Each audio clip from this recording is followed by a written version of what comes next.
The race is on, and the new Cadillac team has hit the track, running a 2023 Ferrari as the next step for its preparation to race in F1 next year. But how useful is the test, really? And what value is Sergio Perez bringing with his work behind the wheel? I'm Edd Straw, and joining me to tell all are Ben Anderson and Glenn Freeman. Well, Ben, Sergio Perez recently tested a 2023 Ferrari at Imola, one effectively run by the new Cadillac team as part of the build-up to its debut next year. How valuable is that unusual move?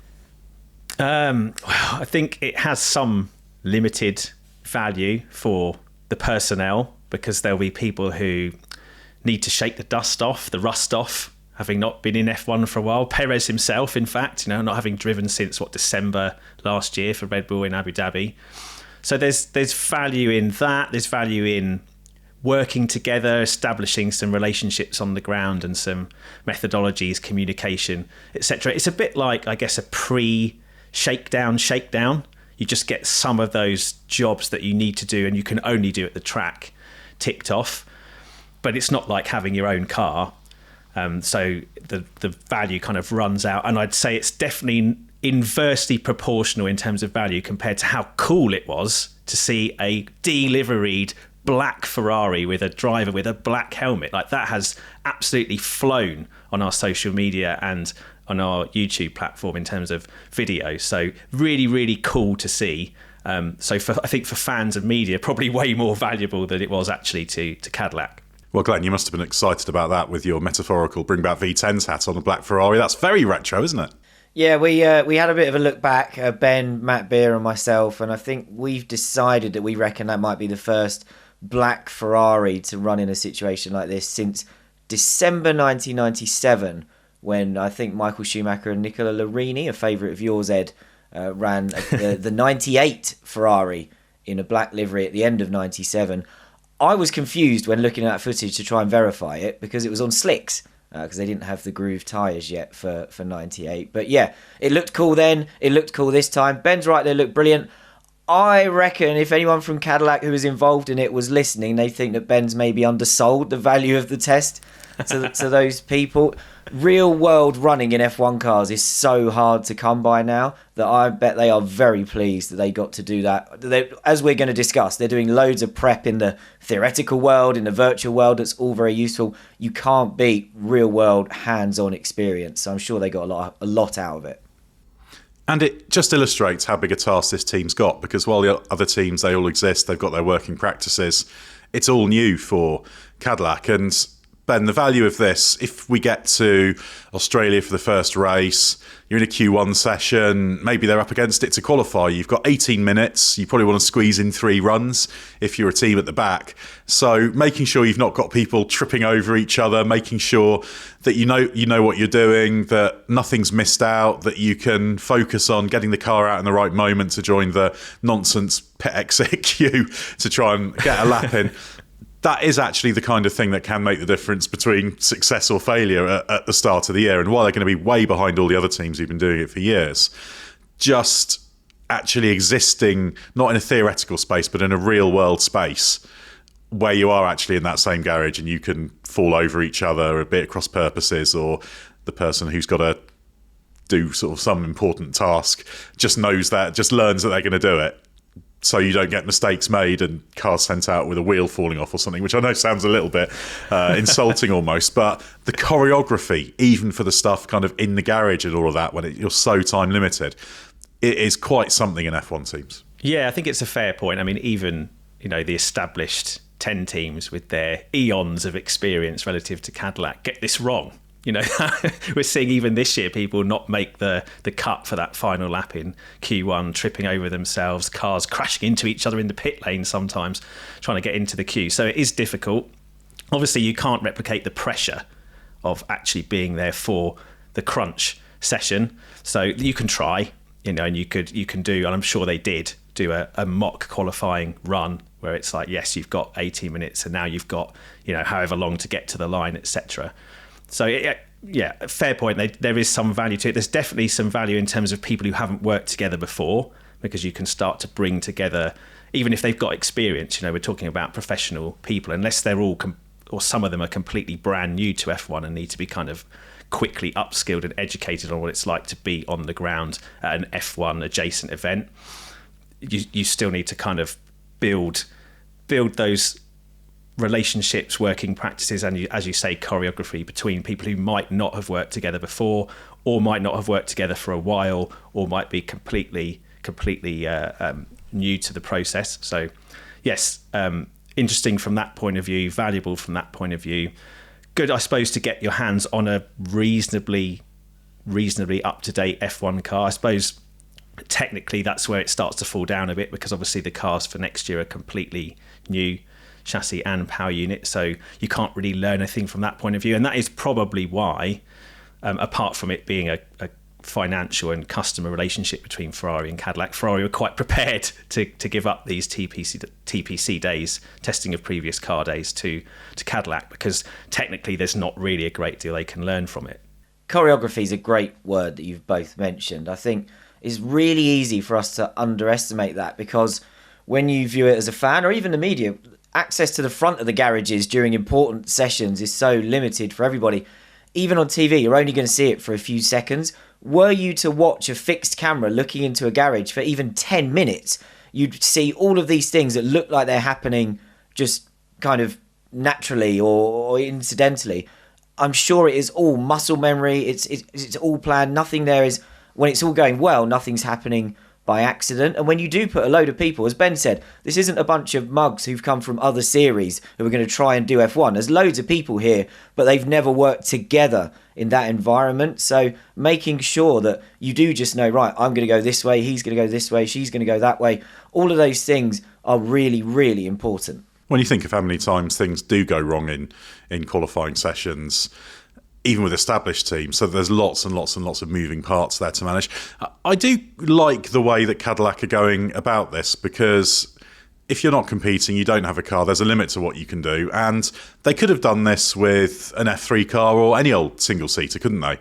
But maximising the authenticity, I think, is actually a value, isn't it, Ben? Because it's at least, it's not the 2026 F1 car, but it's an F1 car. They can work with, I presume they've got the correct Ferrari engine engineer. They'll have working engine engineers, they have working with them, that kind of thing. So it's all just kind of shortcutting that process, not just so you know where you are in Australia, but even in testing as well, because you need to maximise your time and running in testing. And if a mistake's made that costs you half a day, that can be pretty problematic. And a brand new team that's produced its own car, you'd expect them to have more problems than the average team anyway. So it's just layering in these areas where they can at least work, so that when they get to the serious stuff next year, even testing, they do actually feel like some kind of race team rather than just a bunch of people who've all been thrown together. Yeah, and also having that real world experience, just that baseline of, like, this is the rough dimension of a car we'd be working with. This is how we have to kind of lay ourselves out in the box if we come in and do a pit stop. This is kind of where we have to go, which bits are tricky to get to. I know I just said before that the cars are all new and they're going to change. They're going to be a bit smaller. Dimensions aren't going to be exact, but it just gives you some kind of specific in real life reference point, which is, I'm a bit old school. I think there's no substitute for real world testing compared to simulation. And I know we'll get on to how much simulation Cadillac's been doing and trying to do in its preparatory phase, but there's no substitute, I think, for being there on the ground. So even if you don't have up-to-date technology, this is only 2 years old, so there's going to be a lot there that, even if it doesn't directly translate to your new design, you could even look at and go, oh, okay, so this is how Ferrari are doing things. This is how they've laid things out on the car.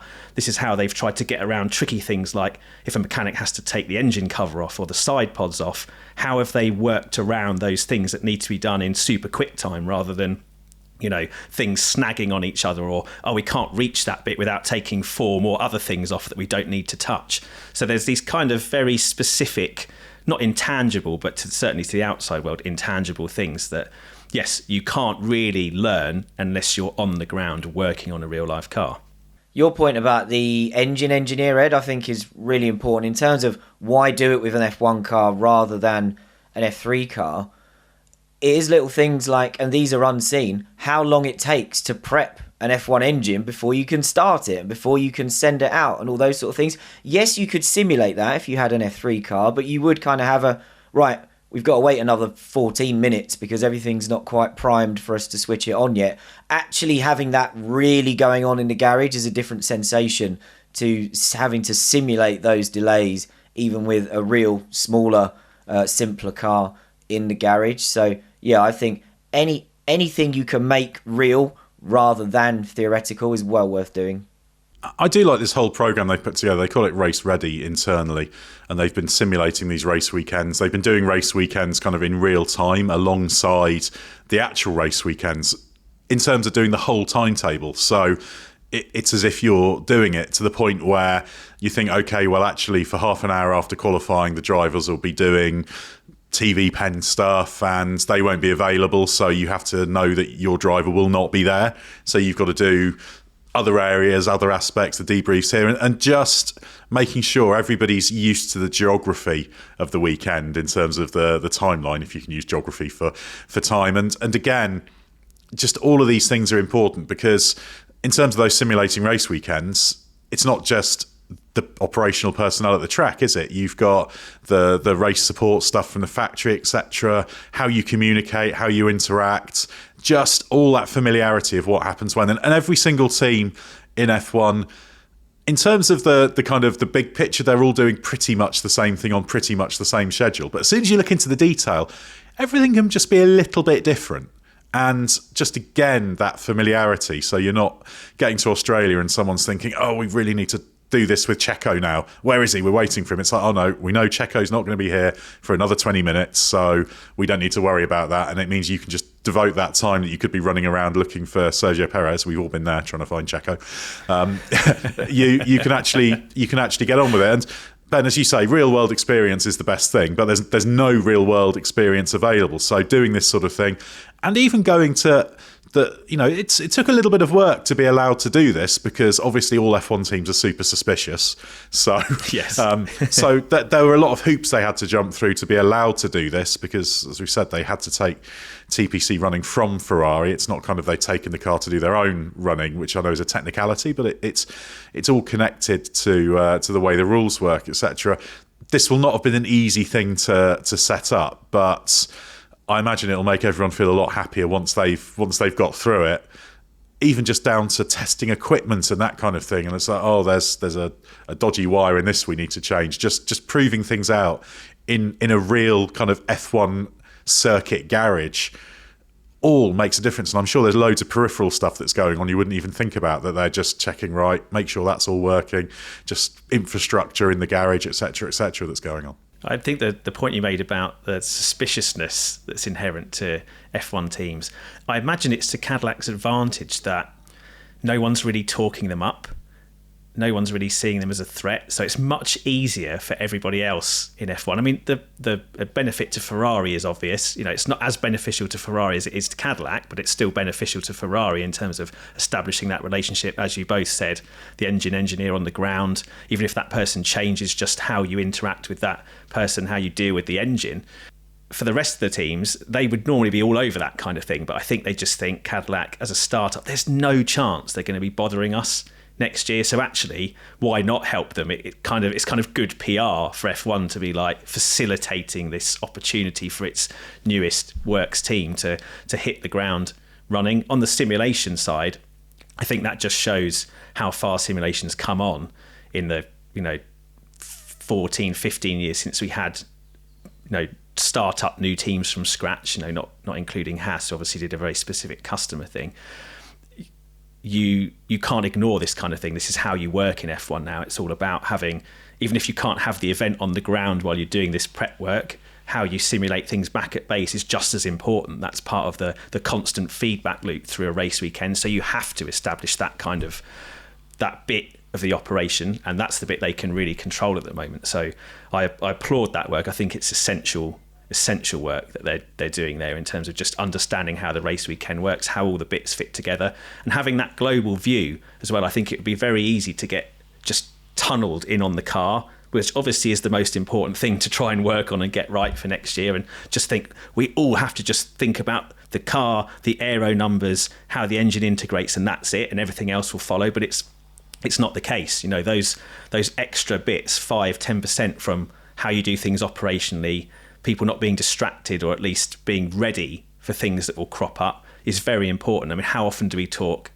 now about current F1 teams maximising their package? It's all very well having the best car you can build, but if you haven't built all the other things around it in terms of extracting that performance or dealing with problems, you're on a hiding to nothing. I've really enjoyed hearing them describe the way they've been running these virtual race weekends and all that sort of thing. It does make total sense. As Ben said, it's a sign of how far all the tools have come that you can do this now virtually.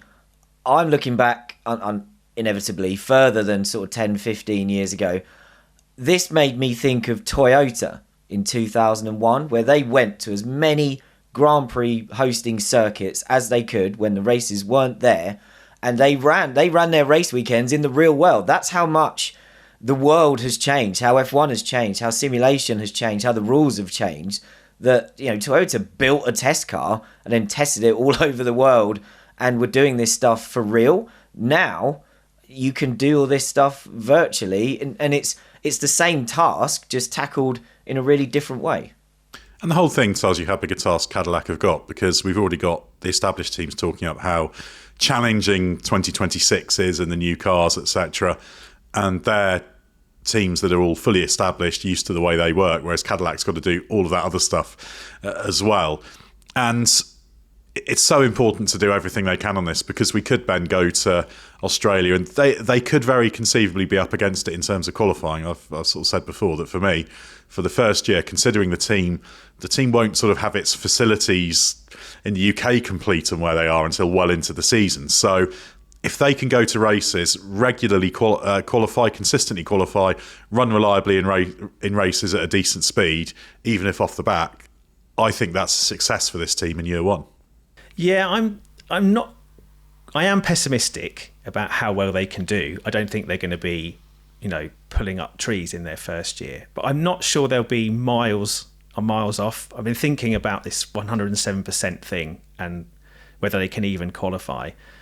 But it's quite difficult to not qualify given the standard of F1 generally. And it's not like Cadillac is, as we discussed before, a bunch of no-hoping people who don't have any F1 experience. It's going to be a collection of very good, capable, professional people, as well as some people they'll be bringing on. The last time 107% was really a problem, I think, was Mana Marussia in 2015 when they had that problematic start to the season, couldn't get the software working in Australia, went to Malaysia.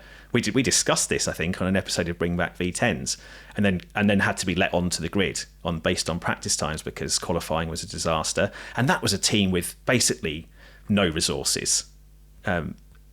So I feel like this team, which is being set up properly, although the timelines are difficult, the regulations are clean sheet.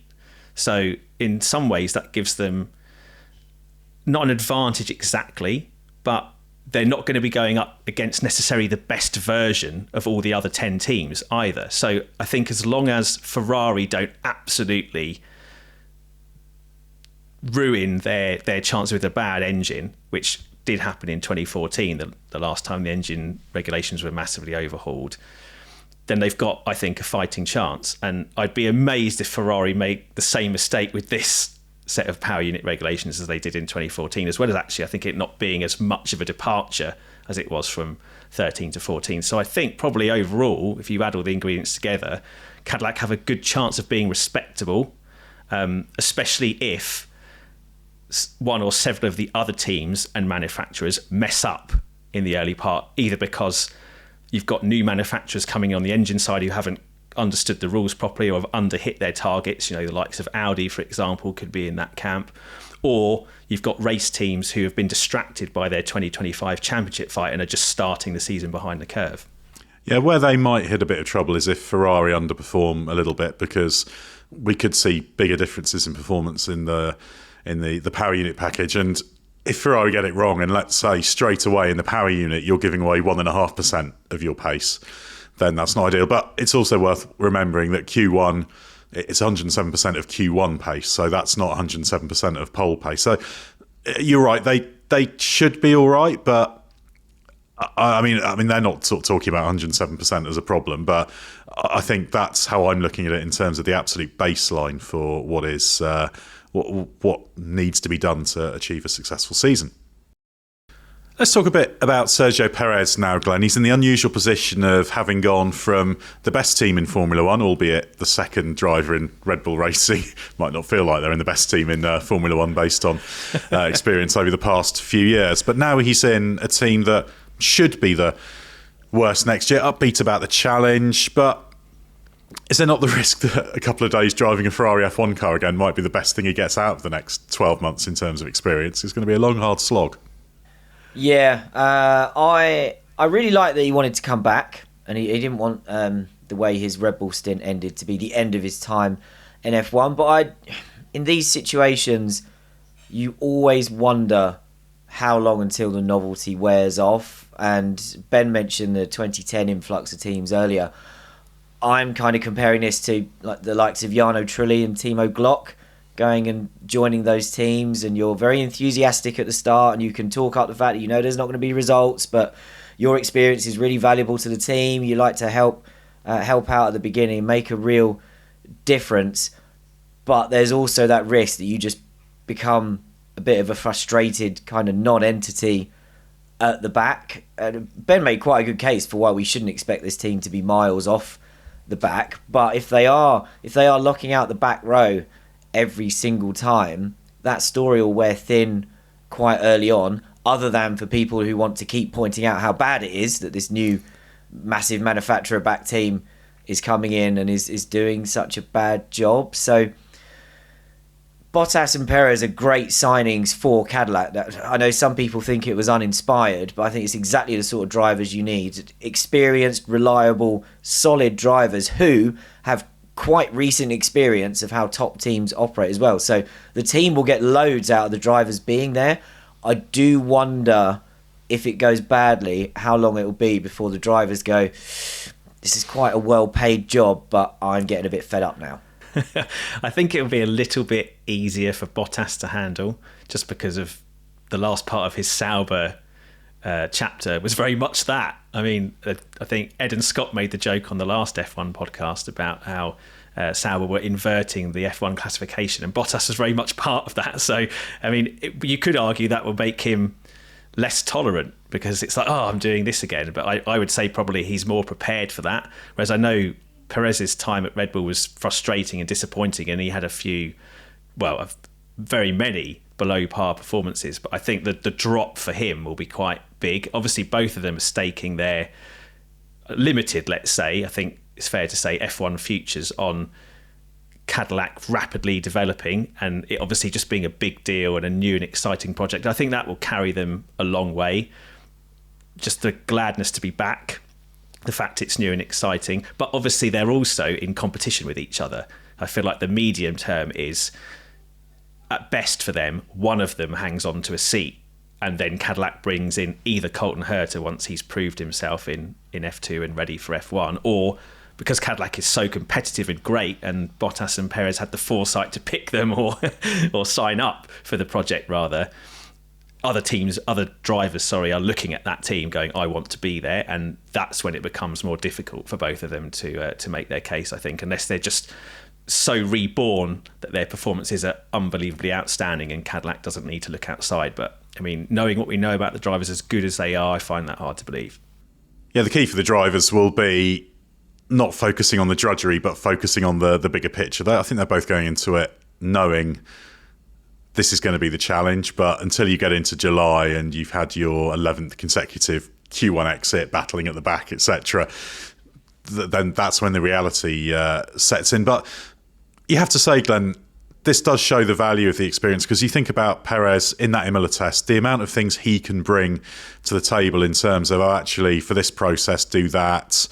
It's better if we do this. This is how we communicate. This is how I communicate what I want in terms of flap adjustments. This is what I want to be given in terms of feedback during sessions. This is how we do this. Right, there's all those little details that an inexperienced driver, not necessarily a rookie one, but even an inexperienced driver who's not assured, who's not kind of fully empowered to, right, come in, you've been doing this a long time, you need to feed in as much of your experience as possible into us sharpening up our act. So that really underlines the value of a driver like Perez, doesn't it?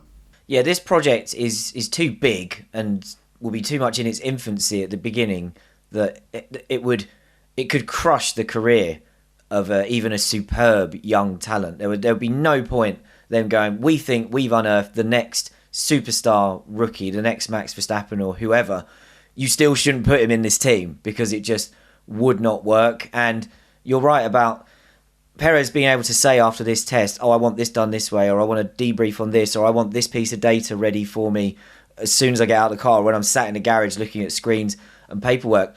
You could have all of that mapped out as conversations at your factory going, oh, so during a session, how do you want to do this and how do you want to do that?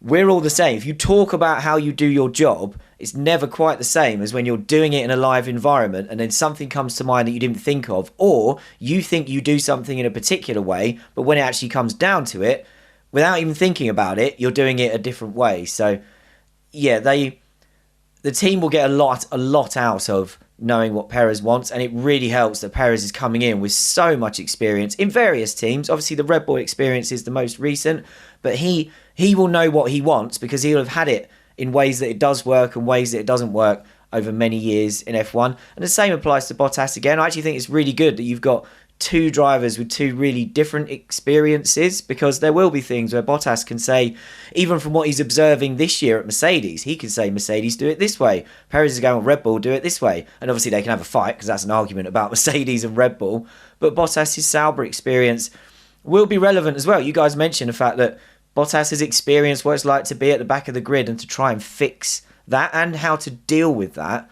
That's really useful too. Speaking of them fighting, is anyone else looking forward to them pointlessly driving into each other when they're off the back, exiting in Q1, just racing themselves off the rest of the pack? Because I feel like they've, given the success they've both enjoyed and how competitive they are, they've definitely got capacity to come to pointless blows as teammates in a car that's just not delivering what they maybe at the upper end of their optimism they're hoping for. You know, going back to the 2010 influx of teams, and you mentioned Glenn, Trillian, Glock and the like, if I remember rightly, they tended to be like the big fish in a small pond with a young teammate. It's quite unusual to have two experienced race-winning drivers going into a brand new thing like this. So I feel like there's potential for some kind of very pointless back-of-the-grid fireworks at certain points if progress isn't being made as quick as they'd like. It's a good way for their frustration to be unleashed, certainly. But yeah, they're likely to be in a little class of their own. Because at least when we had the influx of new teams in 2010, which incidentally, Graham Loudon, the team principal of Cadillac, was part of with the what was then called Virgin, later Marussia and then Manor. So you had this 6-car group at the back that created its own little discrete class. But Cadillac probably won't have that. I mean, they may. We don't know where they're going to be until they start running. But all things being equal, they should be off the back in a little class of their own. So, yeah, they only have each other to race with. I mean, they're both talking up the fact that, look, we know that being focused on each other isn't what this is about. It's about that big picture. So hopefully they'll avoid that. But, you know, racing drivers sometimes can't help themselves, can they? Are you going to bring back Sympathy Corner? Is it going to be Cadillac Sympathy Corner, or is it going to be Valtteri Bottas Sympathy Corner again? Oh, it's definitely going to be Valtteri Bottas Sympathy Corner. We tried to apply Sympathy Corner to somebody else this year. We did, during the live shows in January, decide it should maybe be Carlos Sainz, which wasn't a bad shout, actually, but it hasn't quite... I think Valtteri Bottas is just a uniquely Sympathy Corner driver. So the feeling is that it will be Valtteri Bottas Sympathy Corner, but let's see, because it might just end up being a wall-to-wall. Well, they're just a bit slow this week. I don't want to sound like I'm being too negative, but I think it's really important to manage expectations and be realistic. If they're qualifying 6% off, running around 2 seconds a lap off the back of people, I don't think that's a failure for this team. I think that's a good, solid foundation for a start-up team, which is not doing it the Haas way, where they're taking as much as possible from Ferrari. They've got the Ferrari power unit, they've got the Ferrari gearbox cassette, the internals, but they're doing the casing, or the suspension carrier, as it's often called, for themselves. So this is a big old project to do all this starting from scratch against teams who've been doing it for decades. I did wonder, Ed, if you're willing to be that accepting of them being kind of off the back but in the race, effectively being a good effort to start with, how long is that a good effort? Are you saying a full season, half a season, 2 seasons? At what point would you want to see them move on from that? Certainly a full season. I'm not. I mean, they should improve over the course of the year, but I would be looking at it as, right, season 1 is just qualify, race reliably, just get what you can, gradually improve, get the team up and running. Get to the end of the year, your kind of team exists, because there's still work being done. Obviously, the Fishers facility in Indiana is still being completed. They're going to do a lot of stuff there. They're still finishing the Silverstone side. So there's so much going on. So that's year 1. And then, to be honest, I'd be looking at it as almost the first rule cycle, which could take you all the way to the end of 2030 if they don't change the timeline on it. That's kind of your bedding in period in Formula One. So while you'd want to be able to, say, fight for points year 2, year 3, I think if I was the ownership, I'd be thinking first 3 years, I'm not necessarily expecting any points. But you just want to see an upward curve, progression by kind of, yes, performance metrics, but also all those other metrics. And that might sound really conservative and unambitious, and you want to overachieve, but you've got to be realistic about the timelines for establishing this team. And for me, you'd almost be thinking we won't see the kind of where the real foundation point of the team is until you get to the new regulations. It really is that long a timeline, and especially given there's the GM power unit program as well.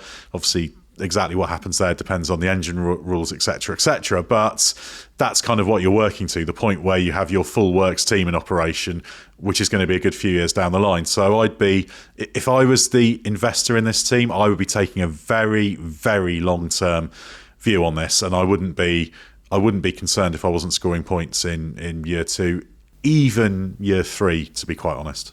It's not often I applaud you for your conservatism, Ed, but I do applaud you for your conservatism this time, because I think if Cadillac and GM can adopt that kind of properly long-term mindset about the project, that would be massively refreshing in terms of manufacturer history in Formula One, where they all start off saying the right things about we're in it for the long haul and it's going to take a long time and we need to build up our expertise and blah, blah, blah. And then how quickly do they turn when things start to get disappointing, or they don't make the progress that they secretly hoped for, or they don't deliver results in year 2 or 3 or 4, and then it all falls apart and you just think, oh, what a massive waste of time and money that was. So I really hope that this time Cadillac breaks the mould and the investors listen to you. I can believe that the Graham Loudon side of the operation will have their eyes that wide open and will be that realistic. My concern is, even if the people paying for this may be accepting that at the moment, as you said, Ben, in the back of their minds, the people who bankroll this sort of stuff are always going, okay, you say it's going to be rubbish at the start, but it won't really. And you say it might take a couple of years to score points, but I'm sure we can nick some points. So I would be stunned. I agree with the realism, and I'm sure that's what the race team thinks. I'd be stunned if the money behind this and the manufacturer behind this are willing to be that patient. However, I'm not stunned with the idea that Ed thinks it could take them years and they could be running around at the back for years, because I believe that Ed's dream would be to run an F1 team that ran at the back for years and never scored points. Well, that's very, very true. That's where you find a true place in the legends. But the one thing I will add to it is it's easy to kind of misinterpret what I said for not trying. But within that, you need to be maximising your execution. If you've got a car that, for the sake of argument, can qualify at 106% on a given weekend, and you qualify at 106.3%, you've fallen short. That's a failure.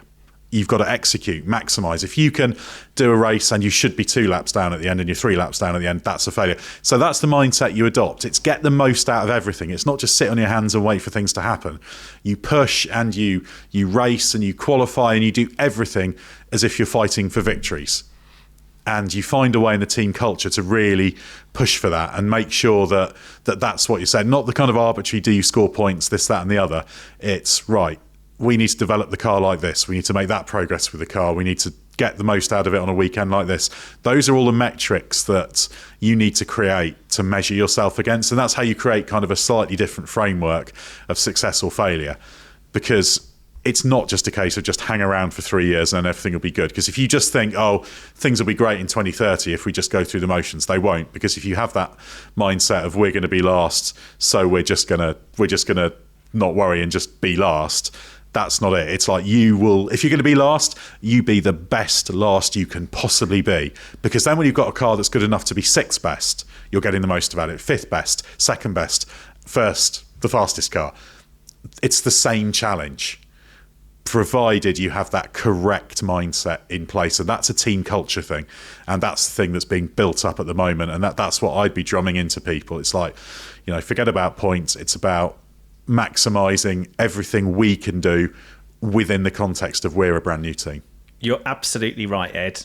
But it's also very unsexy, isn't it? So to Glenn's point about the investors and the money people, they won't care about that.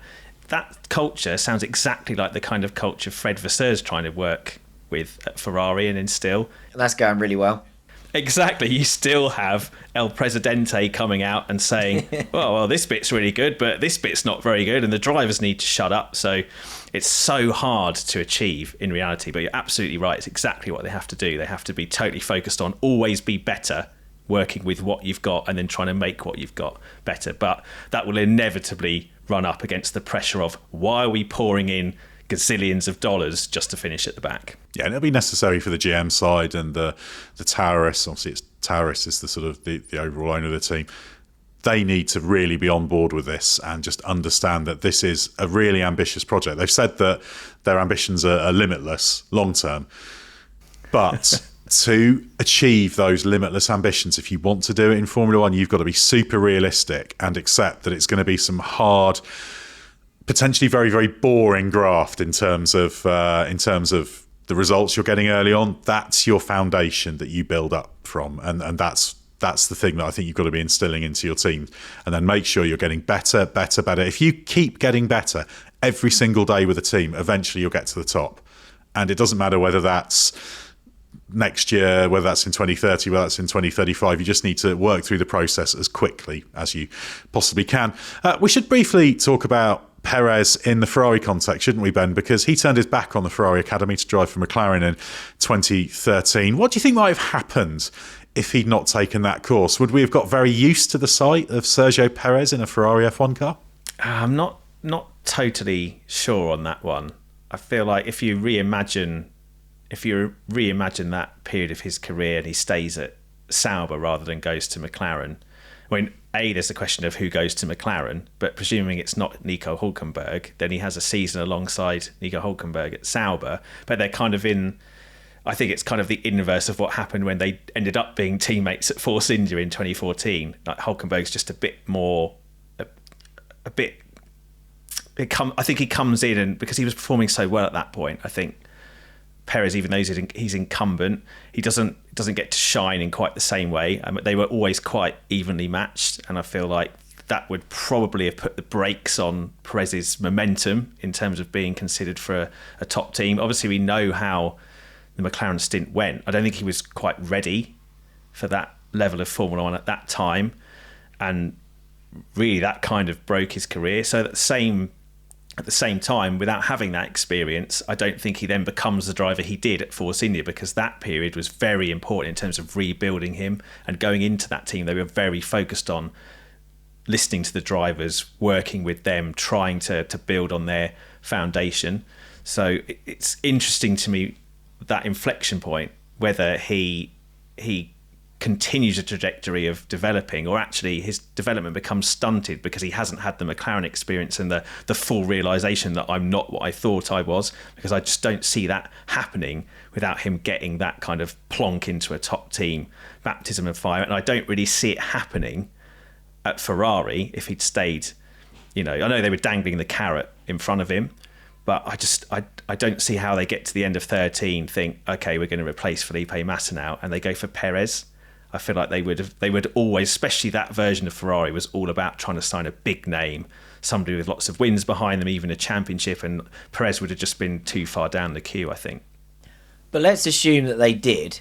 So rather than working out if he doesn't take the McLaren thing. And I respect that he took the McLaren gamble. It's not his fault. McLaren made an absolute mess of the last car of those regulations. He couldn't have seen that coming, and I'm sure that played a big role in the derailment that he suffered that year. But to blow past Ben's part of what would have happened if he'd been at Sauber awaiting his Ferrari call-up, if he gets the Ferrari call-up, I sort of feel like in the 2010s, I don't think he'd have been any worse than Kimi Räikkönen was in that second car. I think in the years of very fragile Pirelli tyres, where there would be races where you really had to manage particularly the rear tyres, and Perez had that deft touch, I think he'd have been fine. He'd have been... I can see him being comparable to what late career Kimi Räikkönen was, which was kind of solid and dependable. And I think if he'd still been there for the 2017 and 18 Ferraris, maybe he could have won a couple of races in those. I think it could have been okay. And yeah, Ferrari may have had their eyes kind of dazzled by the idea of, yeah, let's get Raikkonen and Alonso, and then yeah, let's put Raikkonen and Vettel together. I think that's just Ferrari being Ferrari. I don't think the results would have been any worse if kind of Ferrari and Perez had been patient enough with each other to end up together. I think there's only two problems with that. And one is he gets Alonso'd if he goes into that team. And potentially, that's a very difficult thing for... Alonso has a great track record of destroying young drivers who've been his teammate. And I think Perez potentially becomes one of those. I accept your point about the tyre management. He would have been good on that score. I think there would have been some good races, but I think he has the same problem at Ferrari as he ended up having the year before at McLaren. He gets plonked into a top team. That top team is going through a really bad phase, and I just don't think Ferrari would have been nurturing enough of Perez to help him make the most of himself in the way that Force India did. So I think he gets chewed up and spat out by that version of Ferrari way before Raikkonen did, because although Raikkonen underachieved, he had the experience, the weight of reputation too, to kind of carry him through those difficult moments and then have a reasonable amount of achievement towards the end. I just don't see how Perez gets there, especially up against someone like Alonso. And then also Vettel. Okay, it's 1 year alongside Alonso, but then Vettel comes in. I think it's the same problem. So very difficult, I think, for that version of Perez to succeed in that environment. Yeah, I take that. And as much as me saying Perez could have done what Raikkonen did may sound like a dig at Raikkonen, the fact that Raikkonen was able to survive those years and survive not being as quick as Vettel or Alonso was because he's Kimi Raikkonen and he is unflappable, and he didn't really care and he didn't let it bother him and it didn't affect his performances. He had a performance level and that was where he was. He was never going to lose his head because he wasn't as quick as Vettel or Alonso. So I can see that a younger, more aspirational driver may have been more affected by that. It's actually a great kind of cautionary tale in terms of the decisions Perez made, because going to McLaren was wrong for his career because of the way McLaren ended up. But it was absolutely the right decision at the time he took the choice. Just because it didn't work out right, that wasn't his fault. Fundamentally, okay, he could have got a bit more out of 2013. He didn't have a bad season, but it was the right choice. But I suspect if I had to commit to what would have happened, I don't think he'd have got into the Ferrari in 2014, and that's less about Perez and more about Ferrari, not just because they wanted the experienced drivers. But if you remember, obviously the relationship with Alonso was a bit shaky. One of the reasons they got Raikkonen for 2014 is they wanted a bit of insurance with a top driver in case Alonso ended up walking away in 2014. And of course he did walk away in 2015, but that was partly facilitated by him not realising that Vettel was actually available as well while throwing his weight around. But I mean, the fact that Raikkonen was woeful in 2014 alongside Alonso in a not particularly good Ferrari doesn't mean he wasn't signed to be a potential team leader if they needed it. And I just feel like no matter what he did with Sauber in 2013, Perez would have just ended up them thinking, yeah, he's good, but actually we want someone more just proven and bankable. So I'm not sure he'd have got into the Ferrari. But what is correct to say, there was a pre-contract for 14. He was certainly a genuine, legitimate contender for a 14 Ferrari seat. We can say that. But yeah, the idea that it was a cast iron Ferrari seat in 2014 that he walked away from is not kind of correct. And always with contracts, you've got to be careful because pre-contracts are always flying around. You know, one of the drivers we mentioned in this podcast, Bottas, there were basically two teams that had agreed contracts with him for this year. But you agree a contract, one of them at least had the driver's signature on it by my understanding, but didn't have the team's signature on it, because it's until you've got it completely signed. You can have a contract agreed, you can have one party signing it, the other party signing it. obviously sometimes, usually there's distinct contracts involved as well in terms of what you're doing. So always this, there was a contract thing. You've got to be really, really careful with what exactly was that contract. What did it say? With Perez, all it was a pre-contract. I'm really glad you mentioned the pre-contract thing, because that era of Ferrari was very pre-contracty as well, wasn't it? Vettel had one himself. So I wonder just how many De Montezemolo was throwing around at that point. And Perez can say, oh yeah, I had one, but maybe there were 10 or 15 other drivers on the grid who had one as well. And you can understand if you're someone like Perez, you'll like to think, oh, well, I would have been in the Ferrari because, of course, I'd have had a great season with Sauber in 2013 and they'd have found me irresistible because he's an F1 driver. That's how they think. So I'm sure that's how, when he looks back, that's how they all think. Anyway, that's why all drivers will characterise these things. And if you press them a little bit, it's like, what was that contract? And it'll always be, well, it was a pre-contract, or it was a letter of intent, or it was this, that and the other, or it was an offer I could have the drive if I get this sponsorship, and all these sorts of things. Heads of terms. Exactly, or perhaps even some agreed terms that somebody's after the fact scrawled heads of terms on to try and justify something. But let's not get too Piastri and Alpine about this. But yeah, it's an interesting alternative history to wonder about for Perez. But I think for all his Red Bull struggles, the path he's taken has been pretty good. He's won 6 Grand Prix. Not many drivers have that much success. So not necessarily for the worst that he took that path. Well, we're going to devote the last part of the podcast to questions from the Race Members Club. If you're interested in question asking privileges, you can find out all about the Race Members Club if you click the link in the episode description, or if you go to Patreon and search for The Race.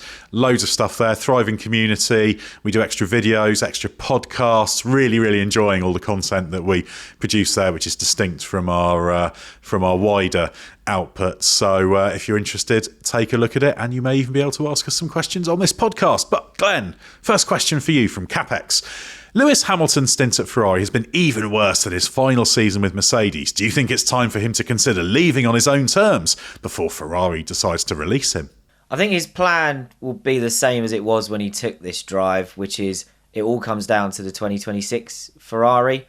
And I think he's betting on Ferrari getting the rules right in 26, and I think he's also betting on the 2026 rules suiting him better than this rule set has. I think he now has the confirmation that he doesn't get on with these cars. It's not just a Mercedes problem, it's something fundamental. He may have known that already, but now he's had the confirmation. So I think the plan's the same as it was before. Hope that Ferrari gets it right in 26. Hope you get on with the 26 cars, and then maybe good or bad, that could be it. Because if you have a great season, you go, that's cool, I'm going to leave on a high. If you have a bad season, you go, you know what? I'm in my 40s now. I don't want to be Fernando Alonso. I'm done with this. Right, on a related note, Ben, a question from Mark Martin. If Carlos Sainz had stayed at Ferrari for 2025 and performed the way Hamilton has, how would we be assessing him? Would we be doubting his place in the team for 2026? I think if he'd performed the way Hamilton has, yes. But I don't think he would have done. I think Sainz, with the benefit of incumbency in that team for such a long time, wouldn't have had the same struggles. I think would have managed some of the Ferrari limitations a bit better too, because he would have just had more strategies available to him as a driver to cope. We know that he actually was relatively closer to Leclerc as a teammate when the Ferrari wasn't as good and not performing as well as they expected or in its best window. So I think probably on balance, Ferrari has a better season this year, even though it's been a bad one, with Sainz in that car rather than Hamilton, just because of the challenge of adapting a new driver, even one as good and storied as Hamilton. And you wouldn't have had Lewis basically spending most of his first season trying to drive the Ferrari like a Mercedes. You would have had Sainz trying to drive a bad Ferrari like a Ferrari, knowing that he's driven some bad Ferraris before. So I think it's kind of comparing apples and oranges, really. I think Sainz, had he stayed on, would have been having a much better season than Hamilton has had. Yeah, but I think certainly if he'd been at Hamilton's sort of level, there would be question marks being asked, just because, Hamilton's learning Ferrari and using this as a foundation. He's got to an okay level, but it's a bit of a... We were talking about Kimi Räikkönen earlier, weren't we, at Ferrari? It's a little bit Kimi Räikkönen at Ferrari, isn't it, in that he's just a little bit behind and all right, But yeah, it's not exactly what he was signed for. But yeah, I think Sainz expectations would have been higher. Right, question from Steve D. Is there a reason that racing incidents are more often allowed on lap 1 of the race but not applied on safety car restarts? If the stewards can be lenient on lap 1, why can they not apply this to a restart? And this question will have come out of the Piastri Antonelli Leclerc incident from Brazil. I mean, the leniency on first laps is kind of an unofficial thing. It's not an automatic guaranteed thing. So if you do something really stupid, you will tend to get a penalty. But you can certainly argue that they should take into account as safety car restarts, the field's bunched and there's a greater chance of it. But the whole lap 1 thing's never been a free pass. It's just been a bit of a higher bar, and recognising that first laps are chaotic, etc. So certainly I think it should be taken into account, but it's important to remember as well, it's not a formal official thing. It's kind of just racing reality. Yeah, we know things are going to happen at first corners when there's cars all over the shop, so we will apply a little bit more leniency because everybody's crowding into the same bit of track. I think the other thing to note as well is the difference between the safety car restart and the actual start is that the cars are in single file. So there's kind of less automatic excuse for there to be collisions and cars coming together in a single file restart. The reason that we had that situation in Brazil is because Antonelli messed up his restart and created a situation where you had 3 cars competing for the same bit of track, and that's more likely to happen from a standing start. So I think that's why the stewards unofficially, as you say, tend to show a bit more leniency in that circumstance. Yeah, but you can't kind of give a license for drivers at starts or restarts or anything to do whatever they want. But yeah, it's just racing reality. On a related note, Glenn, there's a question from Dan W, who says, one of the most common talking points I see around penalties is that apparently the FIA say they only take the action into account and not the consequences. I haven't actually seen anything to back this up, though, other than the one interview with Michael Massey after Silverstone 2021. And I think that was more to do with the fact that the severity of Max's crash didn't affect the penalty. So it shouldn't have been a worse penalty just because it was more than 50G impact. Does anyone have any insight from the FIA about whether this is actually the case, or do they take sporting consequences into consideration for penalties? Yes, people do have insight on this, and yes, I can share some of it because by chance, and I was not aware of this question from Dan when I had this conversation, but I was in our offices the other day when Damon Hill and Johnny Herbert were in recording episode 2 of their new podcast, Stay on Track, which I believe by the time you're listening to this will be available in the Race F1 podcast feed already. It should have come out a day or 2 before. But I really like talking to Johnny Herbert about stewarding because he did it for so long and he's got so much insight that just hasn't made its way out into the kind of public domain. And yeah, I said by chance, I didn't know this question was coming, but he said in our conversation the other day, he said stewards are emphatically told you do not take into account the consequences of the incident. And the way he described it to me was they effectively get told you are only judging an incident up to this point and anything that happens after that is irrelevant. So stop. Your judgment is all the approach to the corner or the approach to the contact, and they are effectively almost given a freeze frame, at which point they stop judging the collision and everything after that is irrelevant. All I would say is we're all human. And these guys are watching the race and then it gets sent back to them to judge it. It's not like they're sat in a dark room and then you only get given a scenario to look at and you don't know what's happened. I think it's natural that if it results in a little bump versus it results in someone being completely taken out, which sometimes would just be down to a bit of misfortune with the way the contact is or the laws of physics, I still think it's going to have some sort of impact. But to answer the question from Dan, yes, they are emphatically told every single weekend you do not judge on the consequences of the contact. And of course, we have to add to that, while that's a very worthy and sensible thing to say, in reality, it's not quite that straightforward because there are some kind of fudge factors to it insofar as there's kind of the no harm, no foul thing. So you might have an incident, and this is where outcome is significant. Like, for example, if me and Ben are racing into turn 1, for the sake of argument, and I hit Ben, we have a little bit of a wheel bang, it doesn't really hold us up, we stay in the same order, then that'll kind of probably be ignored, even if it's like my fault for causing the incident. But if I hit him in much the same way in the same incident and he gets a puncture or the suspension's damaged and he's out or he's pushed off the track and loses a load of time and drops behind other people, that's where the outcome inevitably has to feed into it, because I've had conversations with many stewards over the years, and I remember one with one of the stewards who did sort of make the point of like, well, it is kind of consequences aren't taken into account, but also it is the real world, and when it comes to penalties and the crimes, you have to take it into account in terms of penalties. It's like in a court of law, like the difference between being charged for murder or attempted murder. The outcome actually does come into it, if you see what I mean. I want to extrapolate your example of us racing in turn one and combine that with Glenn's view from ex-Formula 1 steward Johnny Herbert. On that episode of Stay on Track, they also discussed how the presence of Charles Leclerc on the outside of Piastri and Antonelli influenced that whole situation, because the contact itself, they would say, well, that's a racing incident, but the fact that Leclerc was wiped out is bound to have had an impact. Like it just can't. And you can say, well, don't judge the consequences, but the consequences are basically sometimes intrinsic to the incident.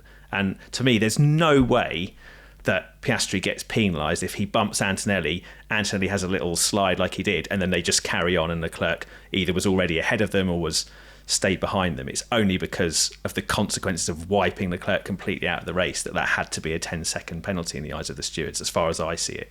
Ultimately, it's the consequences that result in it being investigated 9 times out of 10. Because, to give an even more extreme example of this fake race where you guys keep charging into braking zones, if one of you comes from miles back, is completely locked up, dives down the inside, and the guy on the outside sees it at the last second, steers out the way, then goes back on their way having not lost a position, you're going to be on the radio going, that guy's an idiot, why was he lunging me? And you may have lost a couple of seconds, but ultimately in the moment your race isn't affected. If the guy who made the lunge maybe ends up a little bit on the grass but rejoins and he's behind, that is the ultimate kind of no harm no foul. But the move itself is mega reckless still. It's just that the guy being reckless was done a favour by the guy who saw him at the last second and turned out of it. I don't think we're in a world yet where you would have a freeze frame before you know the other person's going to turn out, where the stewards would go, that was way out of control, 10-second penalty for him.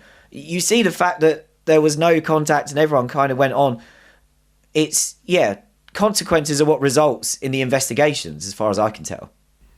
Yeah, and just to take the me versus Ben race, because this is a version I particularly like, where it really does apply is if me and Ben go into the first corner, we have wheel-to-wheel contact, and let's say it's a legitimate move, but Ben happens to get booted into the air and barrel rolls down the old circuit at Turn 1 at Interlagos, which is an image I'm enjoying.